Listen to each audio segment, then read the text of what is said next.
What's going on, everyone? Ronan here, and it's hard to believe that we're finally at part 2 of the series finale for What If Indigo Champion Ash Challenge the Johto League. But before we get into that, we're going to need to do a couple of things. First things first, we got to shout out the Patreon for today. So that's going to be TrueVolt. Thank you very much for the support. And you guys already know the drill. Check out this analytical stat bar right here. Don't forget to turn on notifications, hit the like button, drop a comment, and subscribe so you'll never miss another upload from the channel. But with all that being said, let's get into What If Indigo Champion Ash Challenge the Johto League, the series finale, part 2. I hope you enjoy.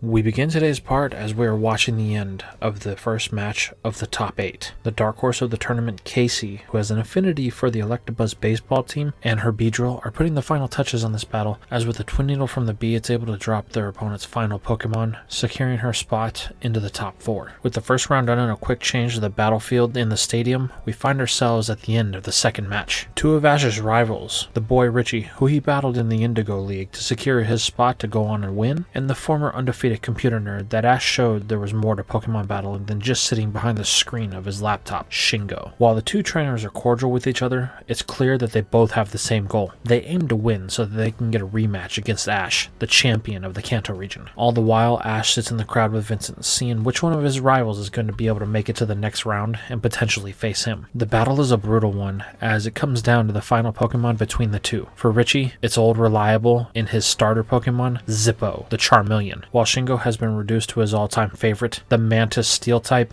Blade. While Blade possesses superior speed and power due to its evolution, the fact that it's at a type disadvantage just can't be ignored. And while Shingo is a great trainer, Ash notices something in Richie that is far different than the last time they battled. It's a focus and a motivation that he didn't see from the boy before. While Shingo seems to possess these same characteristics, Richie's is far more driven, which is demonstrated in the attack patterns of Charmeleon and the orders that Richie gives. Not a move is wasted as they aim to set up the final move of this battle. As Blade looks to close out this battle with a combination of its signature speed and Metal Claw, Zippo bursts with an evolutionary light as it takes on the third stage in its final form in Charizard, taking the Metal Claw and retaliating with the Flamethrower that roasts the Mantis and brings the second match of the top 8 to a close, securing Richie a spot in the top 4. Now with the first two matches out of the way, there's a brief interlude as they prepare a new battlefield. This one takes a little longer than the previous one, as the tournament officials want to give the crowd a chance to stretch their legs before they get into the second half of the day. And this one is sure to capture the attention of everybody in attendance, as it's Gary Oak, the grandson of the renowned Professor Oak, and he will be battling the one person he's been traveling with over the last year, Ethan. And this is where we find ourselves with the boy standing in the hallway that leads out to his side of the battlefield. He hasn't seen or said anything to Gary since the announcement that they would be battling each other in the top 8. However, in this moment, Ethan is not alone, as he's joined by, well, surprisingly, Vincent. However, this isn't a cordial call. Vincent wants to make sure Ethan is ready and he's not going to throw the match against Gary. To which Ethan responds, why would he do something like that? That would undermine everything that he's gone through over the last year to get here, the boy says with a tint of frustration in his voice. Vincent catches on to this and backs off just a little bit, telling Ethan that he just wanted to make sure his head was in the right space. After all, since Ethan was good enough to beat Vincent, that means that he can't lose to anyone. After all, they have to keep the title of the Johto Victory Road winner in Johto, don't they? Ethan simply throws Vincent a thumbs up as the next round is called to begin, and Vincent's presence is requested on the battlefield. Sharing one last look,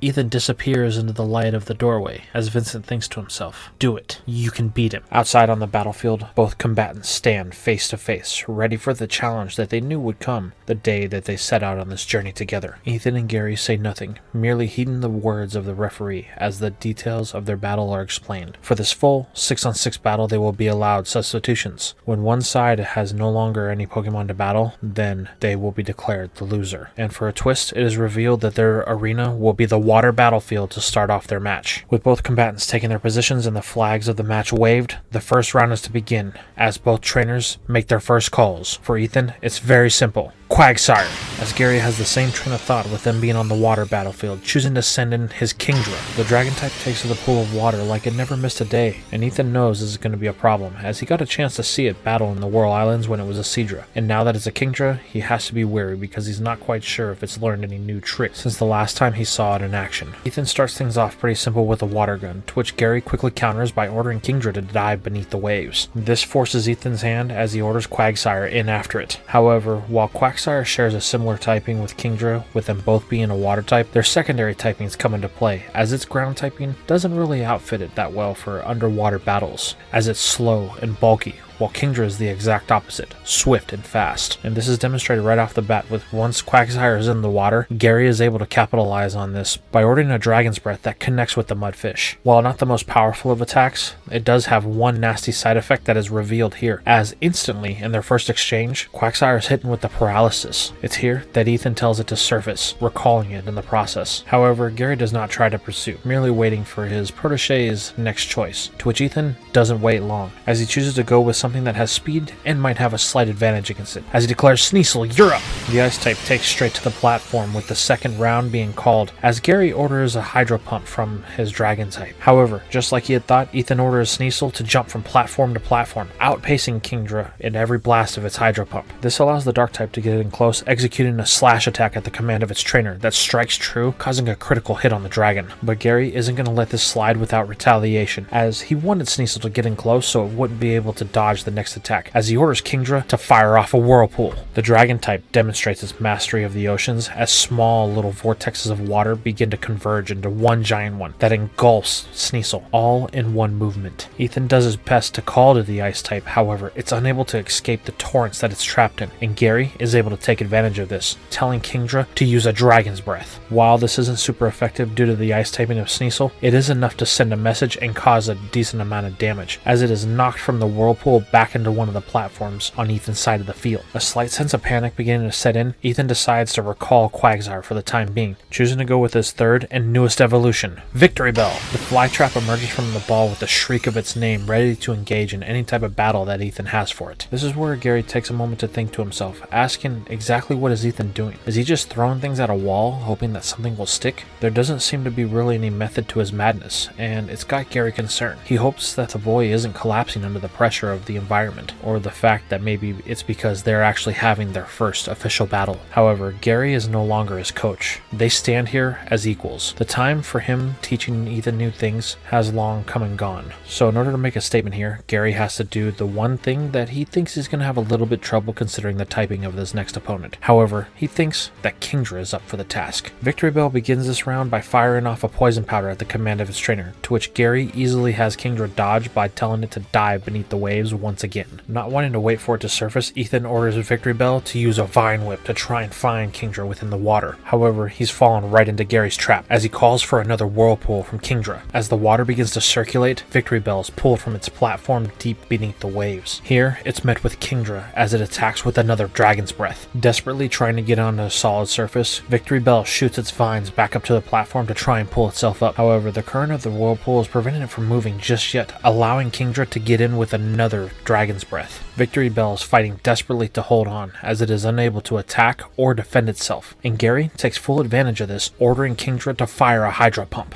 The timing of this couldn't have been better, as the whirlpool has just begun to fade, opening up a chance for a direct shot. The next thing Ethan knows, his fly trap is ejected from beneath the waves as it lands on a platform with spirals in its eyes, and Gary staring directly at the boy, making a statement. He's gonna have to do better than what he's been attempting in order to beat Gary. Recalling his grass type, Ethan mulls over his decision. Out of the 6 Pokemon that he brought, Victory Bell was the best suited for this environment other than Quagsire, and it's paralyzed. However, he may be able to use that to his advantage, as he sends back in the Mudfish. With the start of the second round, Gary has expected Ethan to order Quagsire into the water to give it a little bit of easier movement. However, the exact opposite happens. He tells Quagsire to remain on the platform and just stay there. Gary knows that Ethan is up to something, so he's choosing to go on the assault, not waiting for him to devise any type of plan. So he orders Kingdra to fire off a Dragon's Breath. And this is where we see the first part of Ethan's plan begin to unfold, as he tells Quagsire to use a Protect that blocks the attack. Realizing that he's going to have to get in for more damage, Gary decides to switch strategies a little bit, ordering a Hydro Pump. However, this time, Ethan just tells Quagsire to take it, surprising the Oak Boy in the process. Still unsure of what he's up to, Gary begins to alternate his attacks between Dragon's Breath and Hydro Pump, to which Ethan also begins to alternate his moves as well, using Protect to block the Dragon's Breath, but just letting Quagsire get hit with the Hydro Pump. This happens multiple times until Kingdra is becoming visibly winded. Gary is at a loss for words to why this is happening. He doesn't understand why Quagsire doesn't seem to be fatigued at all. Even with the paralysis, it's barely felt anything. However, Gary's time for contemplation is over, as Ethan is now on the attack. as he orders Quagsire into the water with a mud slap. Kingdra at this point is so tired from the multiple battles that it's had, it's unable to dodge the very low power move, taking the mud-based attack straight on, getting in its eyes. Now with his vision slightly impaired, Kingdra is unable to execute his attacks to attack Quagsire. This allows the water type to move around the water a little bit more freely, striking with water guns and mud slaps at the command of its trainer. Eventually, it gets to the point to where Kingdra can no longer handle this rotation, and it collapses from fatigue, floating to the surface with spirals in its eyes.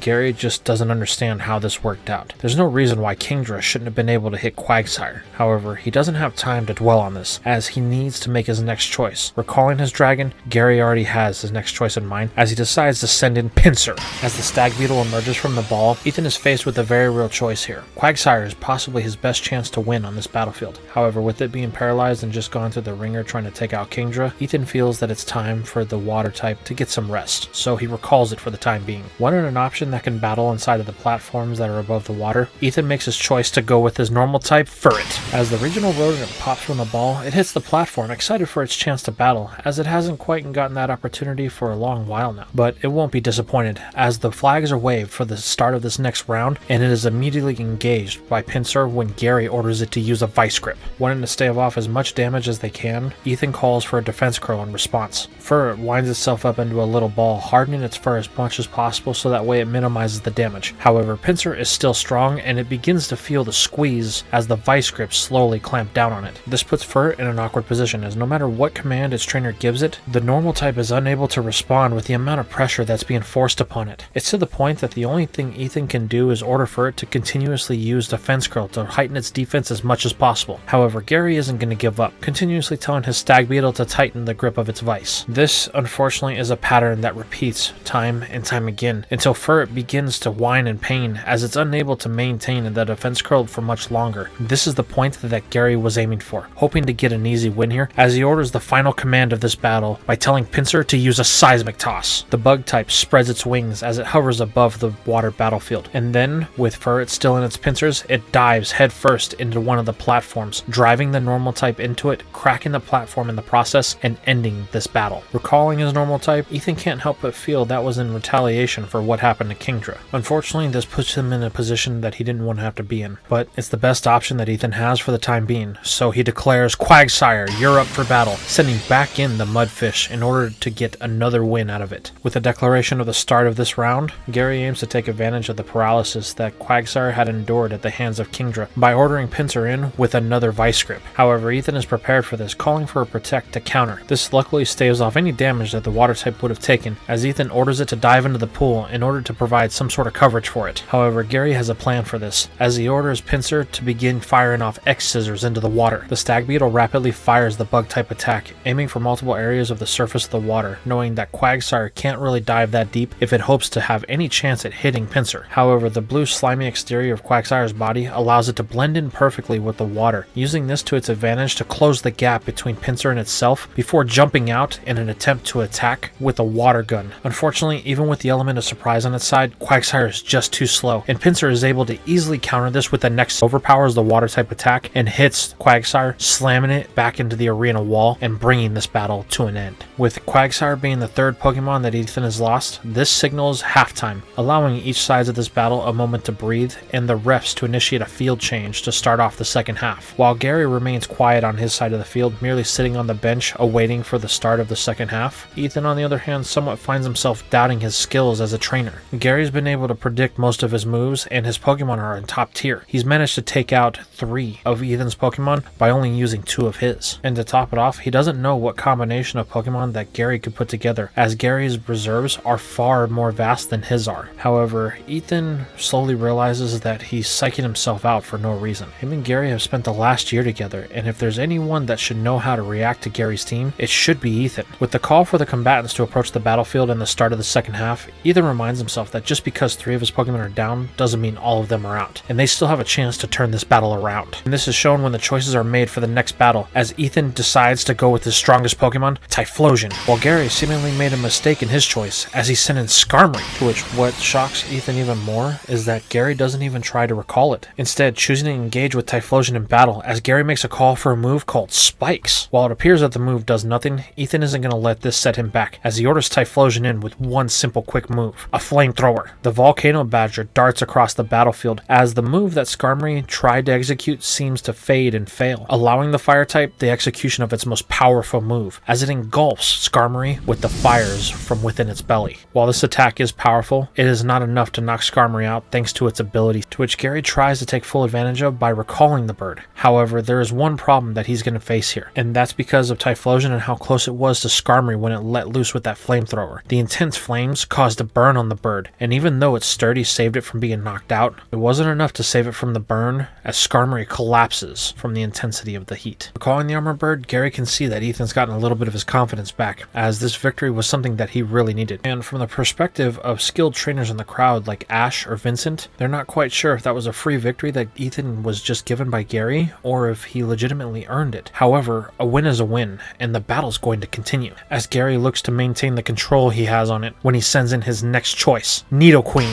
Ethan knows this thing far too well, so for the time being he recalls Typhlosion to try and save it for a later battle. However, Ethan feels that he has the perfect Pokemon to answer this, as he declares, Sneasel, your time for battle. As the ice type hits the field, it winces a little bit, still feeling that battle that it had earlier with Kingdra. However, it's ready for the task at hand, as the flags are waved for this next round, and Ethan gives the first command, telling Sneasel to rush in with the slash attack. However, this is gracefully met on Nidoqueen's part with a double kick that alternates with the slashes that Sneasel throws at it, canceling each other out. Ethan knows that they're not going to be able to win this with power, so he's going to have to work on attacking with speed. So he orders Sneasel to use an agility to evade the next attack that comes from Nidoqueen, which just so happens to be an earthquake. Realizing he's not getting anywhere with this, Gary orders Nidoqueen in on the attack with the body slam. As the poisonous ground type shuffles down the battlefield, Ethan tells Sneasel to hold its position. They have to be just perfect with this. So the dark type does, awaiting its trainer's command, as Nidoqueen seems to barrel on them closer and closer until it looks like that they're not going to be able to escape. However, at the command of an agility, Sneasel is barely able to blur out of there as Nidoqueen comes crashing down in the battlefield under its own weight. This is where Sneasel appears behind the queen before it can get back to its feet, and at the command of its trainer, it let loose with the most powerful icy wind that it possibly can. This is enough to freeze one of the legs of Nidoqueen as it turns to try and hit with a double kick. But unfortunately, as its leg turns to ice, Sneasel is gone, once again evading the attack. That's it, Ethan says. Just a little bit more, Sneasel. We have to keep up this aggression. Now, use agility. Once again blurring across the battlefield, Sneasel is unable to be seen by Nidoqueen as it can't move due to its frozen leg. This is where Gary calls for another earthquake that Nidoqueen uses its good leg to stomp down on the ground on. However, Sneasel is able to outpace this attack as it strikes true with another icy wind, freezing one of the fists of the behemoth. Realizing they need to lose some of this weight that Nidoqueen has acquired over the last couple of turns, Gary orders it to use a double kick on some of the rocks that are around it. This allows Nidoqueen to free itself, only to be struck with a slash attack from Sneasel due to the drop of its guard. Nidoqueen is looking very winded, and Gary can see this. However, he knows it would be foolish to try and change in something else at this current time, so he decides to go for broke on this part, ordering Nidoqueen to use another double kick. But unfortunately for the poisonous mouth, it is unable to match the speed that Sneasel has gained over the last couple of turns, with the dark type easily outpacing it and allowing Ethan to counter with a slash attack that strikes for critical damage, dropping Nidoqueen in the process and bringing this battle to a close. Gary recalls the poison type. He thanks it for the effort that it put in, but he doesn't have that much time for sentiment, as he needs to get on with this battle. It is at this point that Gary makes a decision to send in something that's rather new to his roster, as he declares, Houndoom, your time to battle. The newly evolved Houndour hits the battlefield ready to execute any commands that Gary would have for it. The pup's excited as it hasn't really gotten a chance to battle since it evolved, and it wants the opportunity to show Gary just what it can do. Knowing it would be a poor decision to leave in Sneasel with all of the damage that it's taken to this point and the battles that it's fought, Ethan decides to recall it for now. However, the question is, what does he replace it with? He can go with Typhlosion, and they could have a pretty long drawn out fire type battle, but that wouldn't be the smart thing, as Houndoom's ability is Flash Fire, which means it would neutralize half of Typhlosion's attacks. That only leaves one option for Ethan. While the typing could be semi-battle for him, he has no other choice, as he declares, Lairon, your time to battle. As the bulky behemoth hits the battlefield, the flags wave for this next round, as Ethan wastes no time calling for his next attack, a Rock Blast. While Lairon still does have the whole not really seeing Ethan as its trainer at this current time, it does acknowledge the command, as the Steel type has realized that it's not going back inside of its Pokeball until it's either knocked out or it wins this battle. However, Gary is not going to just sit around and let these rocks pelt his pooch, so Houndoom is given the command to dodge using a feint attack. As the boulders are sent in the doggo's direction, it fades from sight only to reappear again in another location. Using the deviousness of its dark typing, Houndoom is able to slowly edge its way close to Lairon until it's within striking distance, allowing Gary to give the command for a flamethrower. While normally this would be devastating to a steel type, Ethan and Lairon are far too stubborn to be brought down by this, as he merely gives the order for an Iron Tail, to which Lairon simply swings its massive limb through the flames and smacks Houndoom on the head. While not super effective by any means, the sheer power alone from that swing was enough to send the doggo tumbling back into a rock. And being that the Iron Tail was brought down on Houndoom's head, it's now seeing triple, as Ethan has retaliated by calling for a takedown. Realizing they're not in a good situation, Gary orders Houndoom to use a flamethrower and try to blanket the surrounding area. While the fire type is successful in eventually hitting Lairon, it's not enough to stop it from attacking, as the behemoth throws the full weight of its body into the takedown that crashes into Houndoom and sends it through the rock, bringing this battle to an end. Just like that, Gary went from having the odds-on favorite and the advantage in this battle to Ethan completely turning it around and having the majority Pokemon. This excites the boy, as he finally feels like he may be able to take this victory, but there's one thing that he has forgotten about. All of his Pokemon have been revealed and they've all been in intense battles, to which Gary still has one Pokemon that's relatively fresh and one that has yet to be revealed. Choosing to give Lairon a break, Ethan recalls it, choosing to exchange it for his Dark-type Sneasel. While it is very fast and has proven its worth in this battle, there is one thing that can't be ignored. Sneasel is probably the most worn out of any of the Pokemon that Ethan still has left, and Gary plans to take full advantage of this as he sends back in his pincer. With the flags waved for this battle to start, both trainers give their commands. For Ethan, it's something quick and effective, a slash, to which Gary counters with a simple yet powerful X-Scissor. This is where the realization to why Sneasel was able to beat Nidoqueen comes into full view for Ethan, as without the speed increase from the agilities, his dark type doesn't have the power to back up its slash attack, and it's overtaken by the X-Scissor, driving it into the wall of the arena and ending this battle in one attack. As Ethan recalls the dark type, he has a choice to make. He does have a Pokemon that can give him an easy victory here in Typhlosion, but that comes at the risk of it taking some serious damage, and without him knowing what Gary's final Pokemon is, he wants to try to avoid that. So he decides to go with something that should be a little bit more effective against the bug type, as it does have a type advantage, choosing to send back in Lairon. The steel type hits the field with a bit of resentment in its eyes, as it thought that its battling had been done for the day. However, Ethan tells it that it'll be done when it beats this pincer. Lairon gives Ethan a brief grunt before turning to face its foe. Looking the bug type up and down, it doesn't really see anything opposing about it, so it figures this could be a one and done, so it can quickly get back inside of its ball. With the start of the match, Ethan orders a Rock Blast in an attempt to take advantage of the type of the attack, allowing him to gain some sort of edge. However, Gary's not going to just sit idly by and let this hit his bug type, as he orders Pinsir to use a knockoff to blast away the rocks. While the dark type move is successful in deflecting 2 to 3 of the attacks, it's when the fourth rock comes in that is slightly bigger than the previous 3 that has enough weight behind it, preventing Pinsir from being able to knock it away, and the bug type is connected with, driving it back into one of the boulders. While this wasn't enough to knock it out, it was a critical hit, and Ethan sees an opening as he orders Lairon in with a takedown. However, Gary is not going to let this just sit idly by, as he orders Pinsir to use the vice grips on its head and the momentum of Lairon to lift it up and then bend backwards, driving the steel type straight into the ground. While this looked like a clean hit on Gary's part, with Pinsir being able to knock Lairon out, there's one thing that he didn't take into account, and that's the weight of the steel type. While as Pinsir is strong, it wasn't strong enough to fully lift Lairon up, and it collapsed under the weight of the steel type while it was being driven into the ground, crushing the bug and bringing this battle to a double knockout. Both trainers are a bit shocked. They weren't expecting this outcome. However, they have no choice but to accept it, as they recall both of their Pokemon. This is it, the final choices for their team. For Ethan, the choice is obvious, as he sends back in his starter Typhlosion, in hopes that it has the ability to take on whatever Gary throws at it, to which unfortunately Ethan's greatest fear just so happens to be his Blastoise. However, the Oak Disciple is going to be in for the shock of his life, as it's a Pokemon that he has never met before, when Gary declares, "Alakazam, your time to battle." The Psychic Fox emerges from the ball, levitating above the battlefield, awaiting the command of its trainer. Ethan has no idea what this thing is, as he's never really battled against a Psychic type before. While Ethan stares at the Pokemon trying to figure out his first move, Gary thinks to himself that if Ethan truly wants to prove that he's grown beyond Gary's shadow, then Alakazam will be his test, as he knew that Ethan would be expecting Blastoise. The Oak Boy tells Ethan to prove himself, as the flags for the final battle of this match are waived, and the first command is given for Typhlosion to use a smokescreen. However, for Alakazam, this is a non-issue, as Gary has the perfect move in mind to counter this, calling for a shockwave. Suddenly, the spoons that Alakazam hold glow in a blue hue as electricity erupts from them, striking down the battlefield until it finds the target of Typhlosion that was hiding within the smoke. A cry of pain is let out as the attack connects, to which Ethan doesn't understand, but Gary elaborates that it doesn't matter what Ethan tries, they won't be able to avoid shockwave, as it's a guaranteed hit. Realizing they have no choice but to engage, Ethan orders Typhlosion to shake it off and to use a flame wheel. The fire type does so, bolting down the field with a flaming tackle with the intent of hitting Alakazam. However, Gary has the counter to this too, as he orders a double team from the fox that allows it to vanish, protecting itself from any damage. It's here that Gary is able to quickly retaliate with a psychic, but luckily for Ethan, Typhlosion is able to counter with another smokescreen, causing the fox to lose track of it visually just for a moment. However, it's able to mentally find it as Gary calls for another shockwave.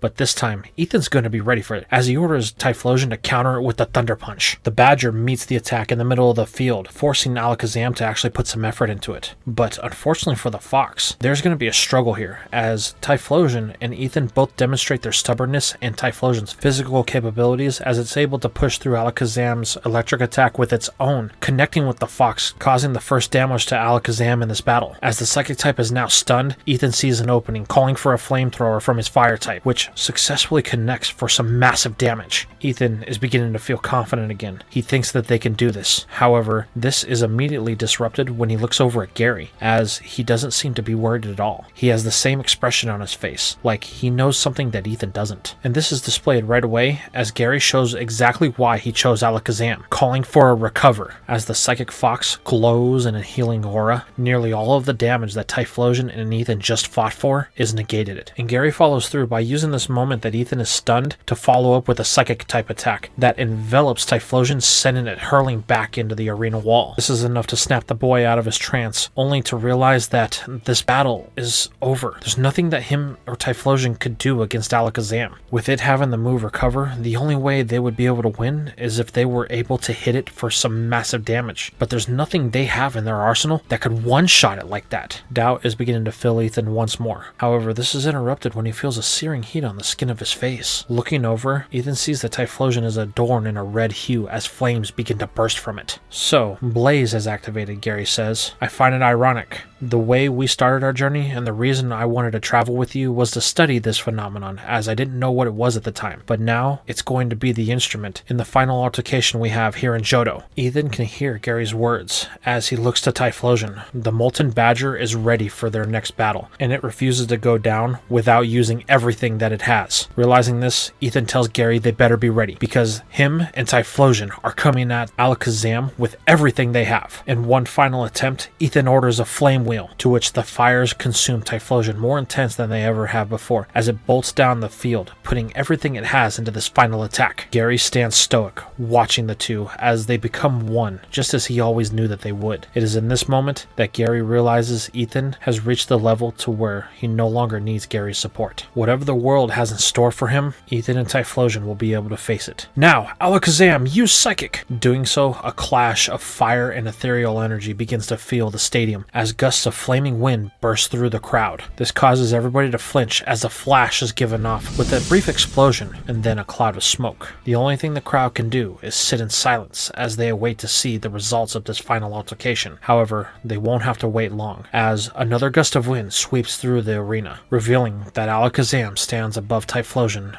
as it lays unconscious at its feet with spirals in its eyes. The crowd erupts at this battle, cheering on both Gary and Ethan. They gave everything that they had on the battlefield, and there's nothing more that they could ask for. While Gary and Ethan meet in the center of the battlefield to shake hands, Ash stands up next to Vincent. Looking over to his partner, he asks if Pikachu is ready, because they're up next. The mouse sparks excitedly as it wants a chance to battle, while Vincent just looks down to Ethan, thinking to himself, I told him not to lose. We find ourselves about an hour later as Ash stands on the battlefield in the Silver Stadium. Across from him is the trainer known as Harrison, who has garnered quite the reputation over the last couple of days being such a prevalent battler, as well as boasting Pokemon that are native to the far-off region called Hoenn. While Harrison isn't what you would call a traditional rival of Ash's, this has been a battle that he's been excited about since he first saw the boy standing with the starter Pokemon outside of the Pokemon Center. Ash is always excited to get to see new Pokemon that he's never met before, and that one was quite intriguing. However, from Harrison's perspective, things are a little bit different. He didn't enter this competition expecting to face a regional champion. However, across from him stands Ash, the youngest champion that Kanto has ever seen, and a year younger than himself. To say he knows he has his work cut out for him would be an understatement. However, he does intend to put everything he has into this battle, as if he could beat a regional champion heading into the top 4 of this tournament, then that's going to give him the momentum needed to possibly take home the gold. The boys share some brief back and forth banter while they are in the center of the field while the ref is laying out the rules for them. At this point, everything is clear. It'll be a 6-on-6 battle, and substitutions will be allowed. The battle will be over when one side is out of Pokemon to use.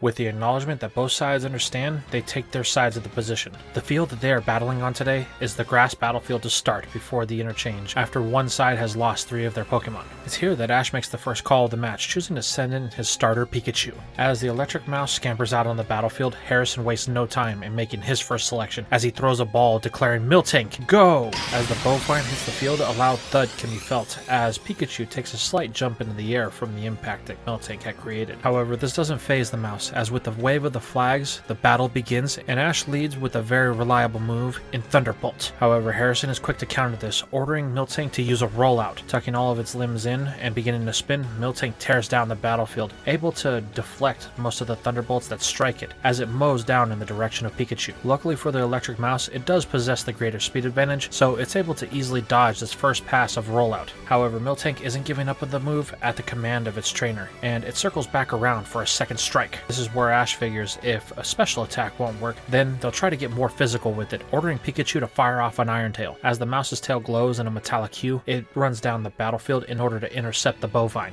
At the command of its trainer, it connects with Miltank. However, this is where the difference in the two Pokemon becomes clear, as while Pikachu does possess a speed advantage, it lacks in the raw power, which Miltank more than makes up for, as it is able to push through the Iron Tail and run over Pikachu, stunning the mouse in the process. However, Harrison isn't done yet, as he knows that Pikachu is one of Ash's strongest Pokemon, as he's seen him battle on TV, so he needs to immobilize it as quick as possible, telling Miltank to use one of their trump cards, an Attract. The cow stops spinning at a high rate of speed, only to face Pikachu before winking at it and blowing a kiss. However, Ash doesn't have knowledge on what this move actually does, so he's unable to respond in time, as he calls to Pikachu to use an Iron Tail. Unfortunately, the Cantonian champion is going to get a crash course in what Attract exactly does, as when he calls for Pikachu to use a Thunder attack, the mouse just somewhat stumbles over itself as it tries to approach Miltank. Hey, Pikachu, what's going on, buddy? Are you okay? Ash says. However, Harrison chuckles to himself. You really don't know what this does, do you, Ash? Well, let me explain. Your Pikachu is now infatuated with my Miltank,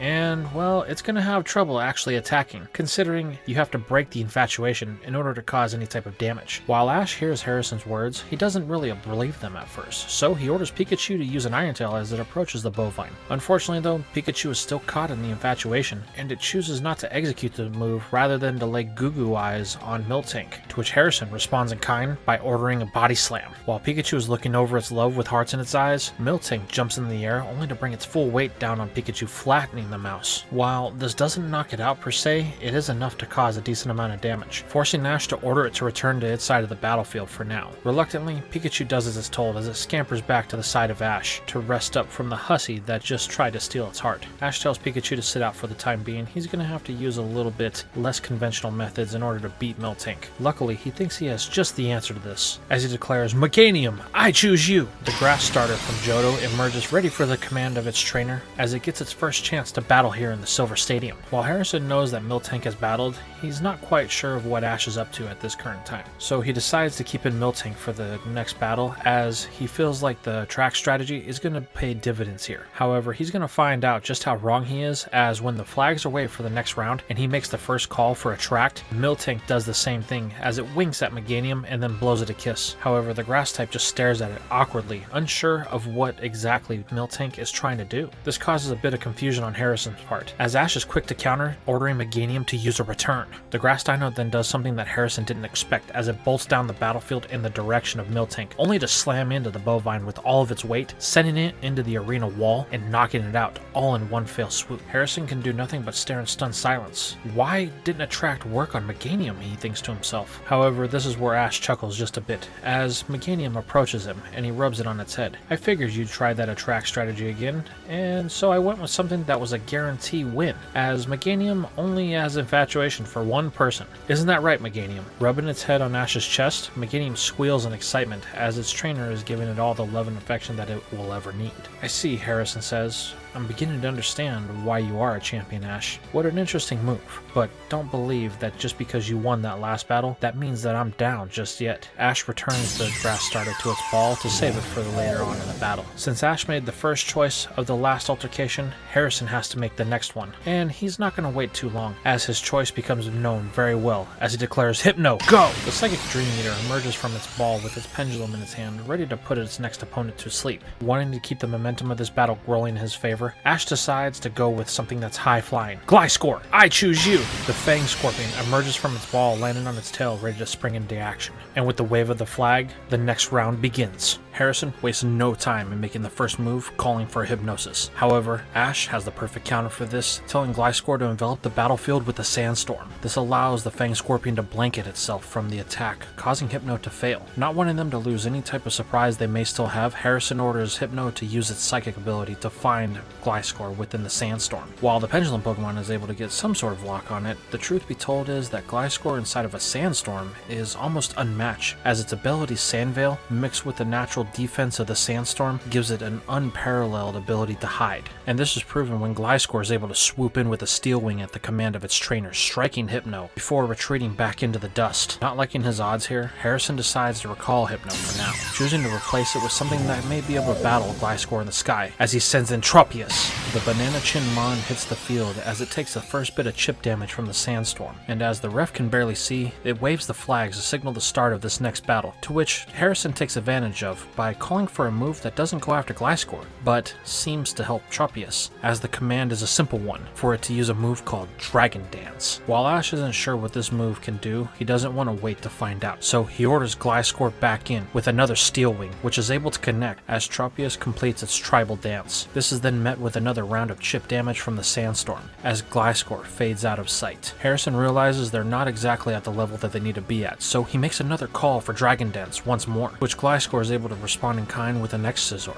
However, this time Tropius is able to dodge this, as its true abilities become known when it bolts up out of the sandstorm, taking to the sky. You like that, Ash? Tropius isn't just a grass type, it's also half flying, which means that it's going to be able to compete with your Gliscor, and while it's good at hiding in a dust cloud, can it keep up with the flying type when it goes above the dust cloud? Realizing the Dragon Dance had some effect on Tropius' speed, Ash tells Gliscor to stay inside of the sandstorm. If they don't leave it, then it won't be able to hit them. However, this is where he's going to find out that they are dead wrong, as Harrison gives a command for an air slash. Several blades made of air begin to fire from Tropius' wings in the direction of the sandstorm. While Gliscor does have pretty perfect coverage inside of this, there are too many for it to evade all at once, and one is able to connect, stunning the Fang Scorpion temporarily. This allows Tropius to move in with the attack that Harrison was actually wanting to execute, a Leaf Blade. As Gliscor shakes off the damage that it had taken from that air slash, it is then hit with a Leaf Blade that connects with enough force, driving it into the battlefield below and dissipating the sandstorm around it from the force of the impact. In kind, Tropius lands back to its side of the field, almost daring Gliscor to get up and try something again.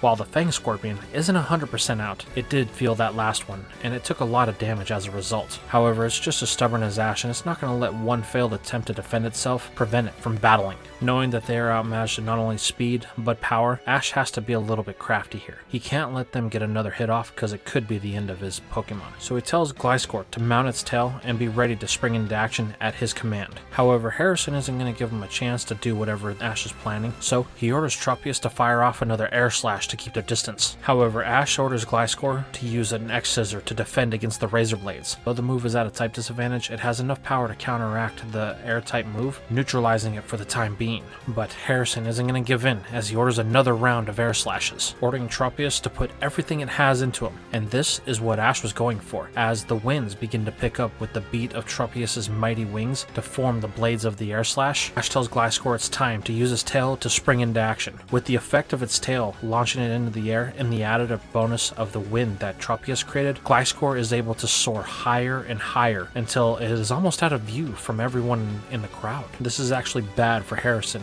as Gliscor can't really fly on its own, only gliding on currents of wind, so the fact that it's been able to get that high means danger for them. However, Tropius is able to climb that high, so he orders his grass type up in the air after Gliscor. However, as Old Banana Chin begins to gain altitude, you can see a small dot shooting down towards the battlefield. As they focus in on it, it's Gliscor, and it's getting closer and closer as Ash gives the command for a guillotine. Realizing that Gliscor is using the force of the fall in order to amplify the attack, Harrison does the only thing he can in calling for a move that could possibly knock the Fang Scorpion out in one attack, a leaf storm. A tornado of leaves spiral up from Tropius as they begin to connect and pelt Gliscor. However, the Fang Scorpion pushes through, using the added speed from its fall to wrap its pincers around Tropius's neck as it takes both of them hurtling towards the ground. This is all or nothing. If the Fang Scorpion breaks the hold, then it will succumb to the leaf storm. So it's going to have to see this the whole way through as the ground inches closer and closer before an earth-shaking thud envelops the stadium and a small cloud of dust erupts. After a moment, it's revealed that Tropius has been knocked out, while Gliscor is still just barely standing. That is, until it succumbs to the damage that it took from the leaf storm and collapses as well, making this a double knockout. As both trainers recall their Pokemon, they have a moment of reflection, as Harrison is now down 2 Pokemon, while Ash is only down 1, which means that if Harrison loses the next battle, then there's going to be a field change prompted and a break. This is something that the Hoenn native isn't comfortable with, and he aims to change the momentum going into the second half, and he wants to start things off big as he declares, "Steelix, go!" While in tandem, Ash declares, "Shuckle, I choose you!" As the 2 Pokemon emerge from their Pokeballs, a very obvious thing comes into view. They couldn't be more opposites in size. Shuckle is as small as it can possibly be, while Steelix towers over the rock bug. However, this isn't going to detour Ash, as with the wave of the flags for the next round to begin, he orders Shuckle in with a rollout. However, Harrison isn't just going to sit around and let this rollout connect, as he orders his Iron Snake to use a dig. As Steelix tunnels under the battlefield, Shuckle passes by, barely missing its target, only for Steelix to resurface, connecting with the bug type, sending it airborne. And unfortunately, this creates a big problem, as Shuckle really has no moves that it can use from this position, to which Harrison is able to capitalize on when he orders Steelix to use an Iron Tail. The Iron Snake slams the lower half of its body into Shuckle, punting it almost like a baseball into the arena wall. The only thing Ash can do in order to stave off any type of damage is, before the Iron Tail hits, to call for a defense curl to raise Shuckle's defense. This stat increase happens in the nick of time, because if it had happened any later, then Shuckle would not be here, as it woozily rolls back onto the battlefield, unsure of what just hit it or where it's at. Realizing that Shuckle may be out of its element here, Ash recalls the bug type for the time being. However, now he's got to make a choice, and there's unfortunately only one thing he has on his team that he thinks can clash with this Steelix, as he declares, "Ursaring, I choose you!" The normal type emerges from its ball, a little bit sleepy as it had just waken up right before the match. And while it's happy to battle for Ash, there is one thing that it's going to give him a look over, and that's the fact that it has to face down another Steelix. Why does it seem like Ash just keeps throwing him at the same Pokemon over and over again, as it harkens back to the battle that it had with Jasmine at the Olivine Gym? However, there's going to be little time for it to debate this fact, as the flags wave for the next round, and Harrison wastes no time calling for a sandstorm of his own to hide Steelix. This forces Ursaring in an awkward position, as it hasn't quite fully woken up yet, and it's having trouble getting its eyes to focus. This allows a free hit from Steelix when it comes up for an Iron Tail that smacks the bear, knocking it back several feet. However, Steelix exposing itself isn't going to be let off without any retaliation, as now Ursaring is awake and mad, as it fires back with the focus punch that cracks Steelix across the mid of its body. This causes the snake to let out a yelp of pain before it fades back into the sandstorm, trying to evade any more damage. And this is where the first set of chip damage happens on Ursaring, now depleting the health of Ash's Pokemon. However, this is the least of Ash's worries, as Harrison Harrison has ordered Steelix back in to use a bind on Ursaring, but Ash isn't going to let this go unchecked, as he orders Ursaring to use a double team, evading the bind in the sandstorm, allowing the bear to use the dust cloud to its advantage for the time being. As a precaution, Harrison orders Steelix to use Dig to avoid any damage that may be coming. The snake heeds the command of its trainer,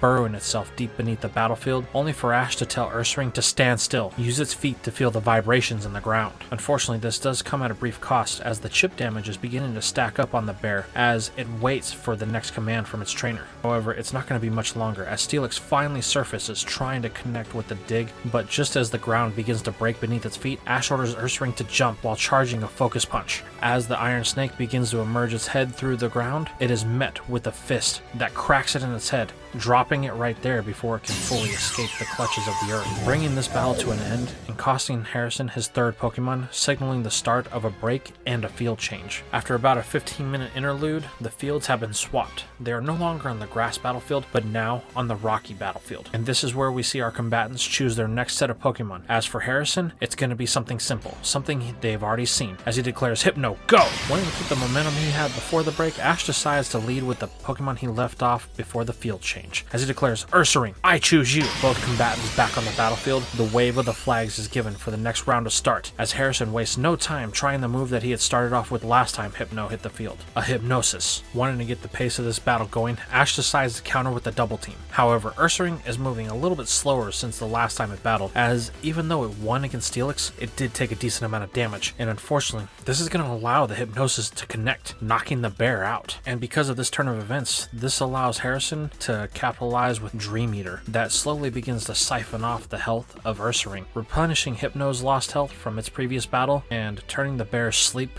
into a complete and total KO. While Ash isn't happy about Ursaring getting taken out so quickly, he does compliment Harrison on his ability to do so. He didn't think that Ursaring would lose that fast. Harrison responds in kind, telling Ash that he's everything that he thought he would be as a champion. Every time Harrison thought he would be able to pull a lead ahead, Ash is able to turn it around in his favor, so he's definitely got his work cut out for him. While Ash is aiming to win the competition, he tells Harrison, so it's not going to be easy to beat him, as he readies his next Pokeball, declaring Shuckle, I choose you! Shuckle hits the field a little bit more energized, as it's had time to rest and recover from that wooziness it was feeling. It's confident in its ability to win this battle, which Harrison can see plastered all over the bug type's face. With the wave of the flags for the next round, the battle begins and Ash calls for Old Reliable, telling Shuckle to use a rollout. With its sense of stability back, Shuckle begins to spin at a high rate of speed as it tears down the battlefield, aiming for only one target, Hypno. However, Harrison isn't going to let this be completed, as he orders Hypno to use a Psychic and lift the bug type up off the ground, preventing it from getting any more traction. And from here, it's a simple flick of the pendulum as Shuckle is sent hurtling towards the arena wall. However, Ash isn't going to let this go the same way that it did before, as he orders the bug type to use one final move before it connects. Toxic! A toxic ooze spews from its shell at a high rate of speed, aiming for Hypno. Unfortunately for the Psychic type, as it is in the middle of an attack, the ooze goes unnoticed until it finally connects with it, saturating it in a poison.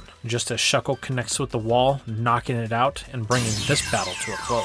Things are now even between the trainers. They each only have 3 Pokemon left. However, this Hypno has been quite the problem. But luckily, Ash thinks he has the solution to this, as he declares Octillery, I choose you! Revealing his final Pokemon for this battle, Octillery hits the field with its suction cups sucking down on the ground, ready to engage in battle with anything that stands across from it. Harrison thinks that this choice is interesting, but he's confident in Hypno's ability to get him another win here, so he decides to leave the Psychic type in for the time being. So with that, the flags for the next bout start, and Harrison is quickly on the attack, as he orders Hypno to use another Psychic. However, Ash's counter comes into play here, as he orders Octillery to use a Psybeam to counteract the Psychic type move, with both of them canceling each other out. Beginning to catch on to the strategy that Ash had here, Harrison decides to shift things up as he orders for a Hypnosis. However, Ash has a counter for this too, as he orders something that's going to be able to cause a little bit more physical damage in a Water Pulse. The water-based move is able to push through the Hypnosis, dissipating it and connecting with Hypno. The sheer force of this attack that connects with the head of the Pendulum Pokemon is enough to give it whiplash as it cracks backward before shooting back forward. This whole motion is enough to cause Hypno to fall into a confusion, as Harrison calls for another Psychic, to which it's unable to execute, striking itself instead. Ash sees this as a perfect opening, and he orders Octillery in with an Octazooka that connects, finally putting the Pendulum Pokemon down and securing Ash his next win.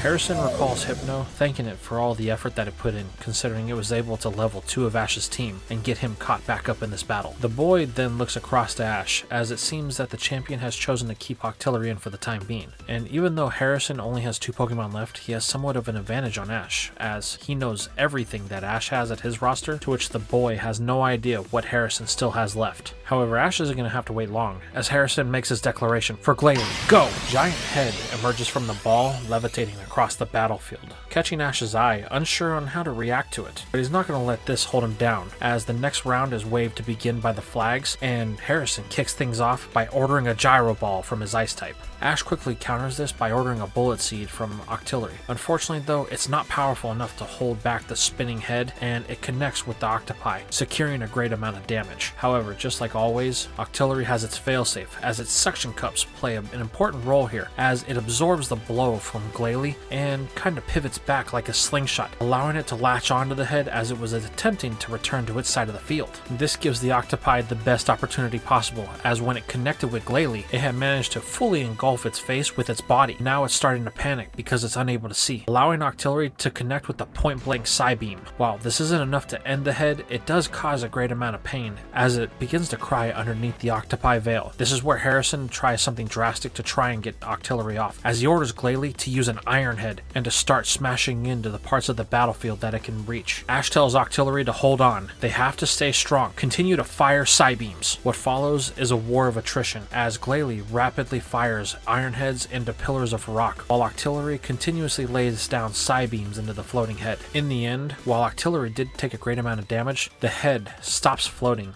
as it falls to the field in defeat, as Octillery pulls itself off to reveal that Glalie has spirals in its eyes. Truth be told, the only reason that Octillery didn't succumb to all those hits is because its body is just a giant squishy anomaly, allowing it to absorb most impacts relatively easy. Harrison recalls his Ice type, thanking it for the attempt that it made to beat Octillery. Now the Hoenn native is down to his final Pokemon, but luckily for him, this is his oldest and strongest Pokemon, as he declares, Blaziken, I choose you!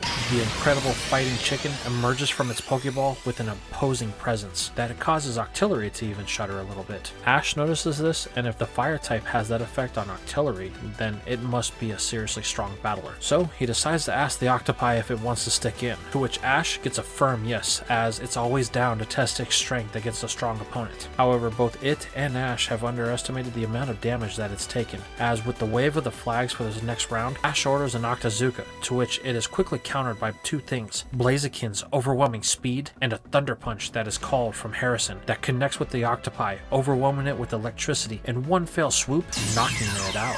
Ash recalls the Water type, thanking it for all the effort that it put in, as it was able to take out the Hypno that was such a problem. Now Ash has to mull over his decisions. He's got 2 Pokemon left, one being Pikachu, who had battled but did take a decent amount of damage from Miltank, and the other one, while it did battle, didn't really take any damage and is at a type disadvantage. However, when has type disadvantage ever stopped Ash? As he declares, Meganium, I choose you! The Grass Brachio emerges from its ball, ready for the chance to win this full 6-on-6 bout. As the 2 starters stare each other down, the flags are waved with the first commands given. For Ash, it's something simple. He wants to play this defensive as he calls for a Light Screen. However, Harrison isn't going to hold back, as he orders Blaziken in with the Blaze Kick. Unfortunately, this is going to cause some serious damage to Meganium, as it was unable to dodge erecting the Light Screen. However, now that Blaziken is close, Ash can use Vine Whip to bind its leg, preventing it from getting away. But unfortunately, Blaziken is going to prove just how capable it is when Harrison orders it to jump. Using just one leg, Blaziken carries not only itself, but Meganium into the air. While it still has the one leg bound, Ash orders Meganium to use a Razor Leaf that connects with the Fire type, although be it for minimal damage. This is met with the retaliation of a Flamethrower that Ash is forced to have Meganium break its hold on Blaziken in order for it to avoid. Using its new freedom, Harrison orders Blaziken back to the ground while Meganium is still airbound. However, Ash does have a plan for this, as Meganium looks down to see Blaziken firing a Flamethrower towards it. He tells the Grass type just to take it head on, fall into the flames, and use Return. The 2 hope that the Light Screen will be enough to hold off the damage as Meganium is consumed by fire. Harrison tells Blaziken to keep the heat on. They need to end this now, but then something happens. The vines of Meganium emerge from the firestorm, binding the beak of the bird, allowing it to bring its full weight down with the Return, connecting with Blaziken and driving it into the battlefield. This was a direct hit for the bird, although it did come at great physical cost to the grass-type starter of Ash. Meganium is breathing hard as it still has its vines bound around the beak of Blaziken, as its eyes open to look at the Brachio. As the chicken stands up, Ash tells Meganium not to break its hold on the beak so it can't use Flamethrower. However, this isn't going to matter at this point, as Harrison orders Blaziken in with a Blaze Kick that connects for super effective damage, sending the grass-type airborne once again. Then, to close out the deal, Blaziken fires off a Sky Uppercut that sends the grass-type even higher before it comes crashing back down to the ground with spirals in its eyes, unable to battle. Recalling the Johtonian starter, Ash thanks it for all the work that it put in. Unfortunately though, the type disadvantage was just too great. With just one option left, Ash turns to Pikachu, asking if it's ready. The mouse sparks as it jumps onto the battlefield, ready to take on the greatest challenge that it has to date. While Harrison is a little bit disappointed, as he was really hoping to get a chance to face Ash's Charizard, the same one that won him the regional title, he'll take Pikachu as a secondary substitute, considering it's his starter, and probably the highest level Pokemon he has with him at the current time. So with that, the flags for the final battle are waved, as Ash gives the first command for a quick attack. However, Harrison isn't going to let Pikachu gain any type of ground on it, as he counters with a Thunder Punch that connects with the mouse, only for the two to cancel each other out. However, Blaziken quickly retaliates with a Blaze Kick, to which Pikachu meets with an Iron Tail. However, Ash doesn't want this to deflect the attack, more so to give Pikachu some air, as he orders it to use its tail like a spring off of the leg of Blaziken. With the kick not actually connecting with anything, Blaziken is sent into a spiral motion as it comes to a rest back at its original spot, only to be met with a thunder from the mouse at the command of Ash. This is totally unguarded, and the bird is fried in one fell swoop. However, it's not enough to drop Blaziken.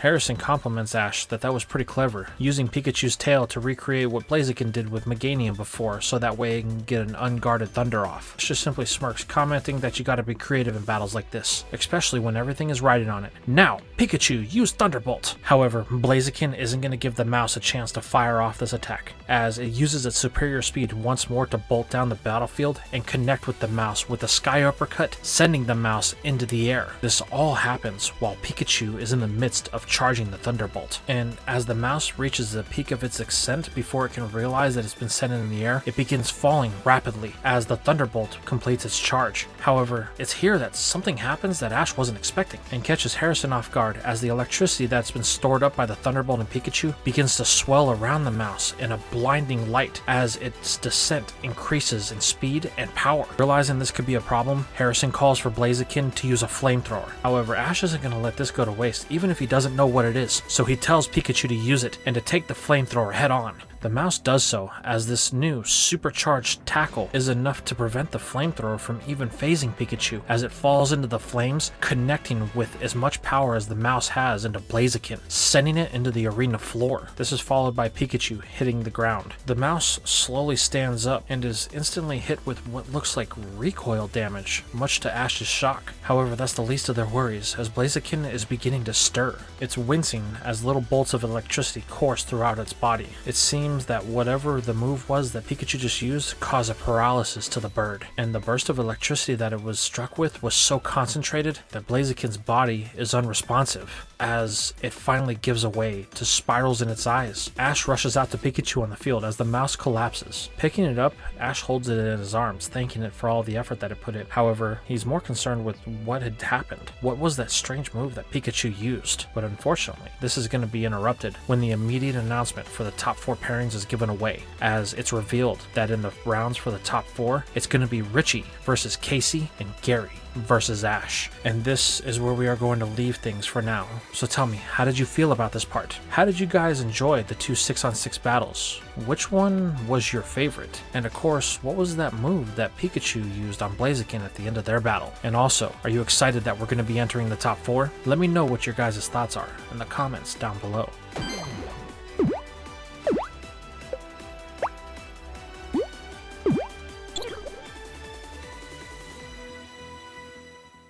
And that's that's all we had for today's video. I really appreciate you guys stopping by to watch all the way to the end, and I just wanted to say thank you for that. If you guys really enjoy my content, consider following me on some of my other platforms like Discord, where you can get to know other people who are interested in what ifs, or on Twitter, where I post sometimes behind the scenes updates. Or if you want to help the channel grow a little bit extra, why don't you consider donating like the people right here have, as whatever you could offer could help us get to a larger audience by helping us get new videos done, or some of the projects that we've been working. Custom art is getting kind of expensive, so we want to make sure that we have the funds to do that. But with all that being said, I really hope you guys enjoyed everything, and I will see you in the next video.